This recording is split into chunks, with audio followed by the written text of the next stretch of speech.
이슈K 시간입니다. 전국적으로 화제가 됐던 가수 김호중 씨의 이른바 술타기 수법에 이어 전주에서도 비슷한 사건이 있었죠. 음주운전자가 술을 더 마셔 음주 측정을 방해하는 술타기 수법을 막기 위한 법적 근거가 최근 마련됐습니다. 어떤 내용인지 김현민 변호사와 알아봅니다. 어서 오세요. 안녕하십니까. 네, 먼저 전주에서 발생한 술타기 사건 몇 차례 뉴스가 나가긴 했었는데 간략하게 다시 한번 정리해 주시겠습니까? 네, 음주운전을 한 사람이 사고를 낸 뒤에 술을 추가로 마셔서 수사기관에서 정확한 음주 수치를 확정할 수 없도록 하는 수법을 말하는데 흔히 술타기라고 합니다. 말씀하신 포르쉐 사건의 경우에 운전자가 음주를 하고 사고를 낸 뒤에 사고 이후에 병원으로 가서 체열 측정을 하겠다고 한 다음에 병원에 가서 술을 추가로 마셨다고 합니다.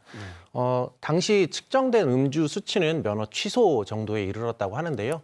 검찰은 사고 이후에 추가로 술을 마셨기 때문에 이를 인정할 수 없다고 판단을 해서 좀 더 낮은 수치인 면허 정지 수치로 기소를 했고 최근 1심 선고가 있었습니다. 네, 말씀하신 것처럼 이 사건과 김호중 씨 음주 뺑소니 사건 두 사건 모두 최근에 1심 판결이 나왔습니다.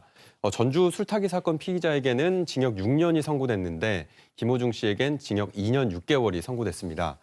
비슷한 사건의 이제 형량이 다르게 나온 건데 어떤 근거로 이런 처벌이 내려진 겁니까?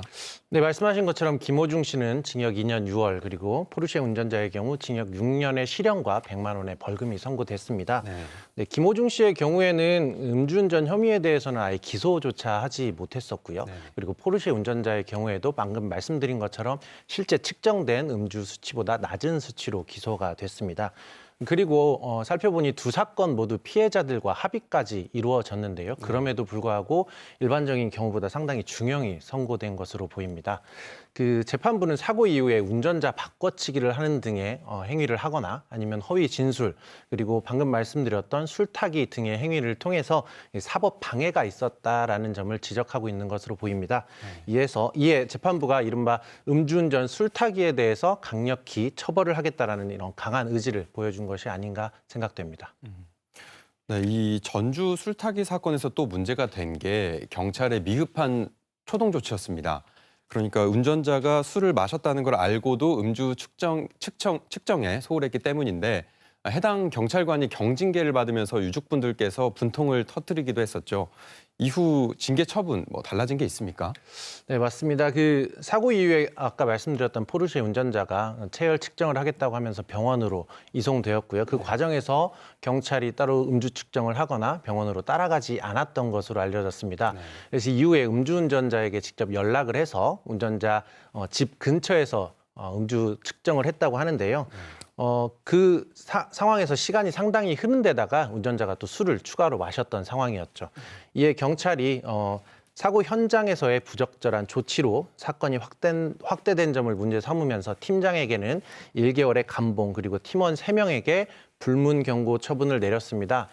그 피해자 유족들이 경찰에 대한 이러한 강력한 처벌과 또한 재수사가 필요하다는 등의 국민 청원을 한 것으로 알려졌는데 경찰은 징계위원회를 다시 열거나 재수사를 하지는 않겠다는 입장을 밝히고 있습니다. 네. 가수 김호중 씨 이후 비슷한 이런 술타기 수법이 전국적으로 전주뿐만 아니라 전국적으로 많이 나오면서 문제가 됐었잖아요.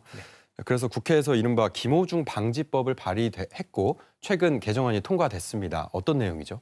네, 지난 11월 14일에 국회가 이른바 김호중 방지법으로 도로교통법 일부 개정안을 의결하였습니다. 음주운전 물타기 사건 등을 계기로서 이 법안이 마련되었는데요.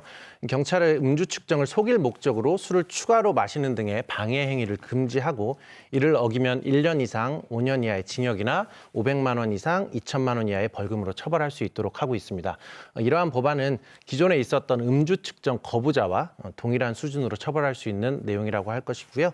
개정안이 6개월 뒤부터 공포된 뒤 6개월 뒤부터 시행될 예정입니다. 네. 이렇게 처벌이 강화되고 또 사회 인식도 변하고 있지만 그럼에도 항상 음주운전 적발은 끊이지 않고 있습니다. 어떻게 보십니까?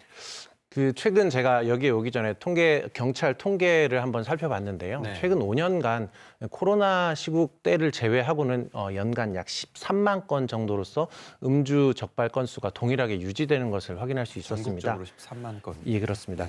실제 사건을 제가 다루다 보면 보통 초범인 경우보다는 음주운전의 경우 최소 1회 이상의 전과를 가진 경우가 많은데요. 그만큼 사람들의 인식 속에서 이게 음주에 대해서 처벌이 약하다 혹은 두려움이 크지 않다라는 정도의 인식이 있는 것이 아닌가 이런 생각이 듭니다. 그래서 음주운전에 관해서 연구들을 살펴보면 되게 일본의 사례를 많이 들고는 있습니다. 네. 일본이 약 2007년경에 음주운전 관련된 법안을 개정하면서 10년 이상의 중형이 선고되기도 하고요. 네. 그다음에 음주로 적발된 경우에 술을 제공한 사람 그리고 동승자 그리고 차량을 제공한 사람들까지도 처벌을 하고 있어서 그 결과 음주운전으로 인한 사망자 수가 과거 10년간 5분의 1 정도로 줄어들었다라는 그런 연구 결과가 있기도 합니다.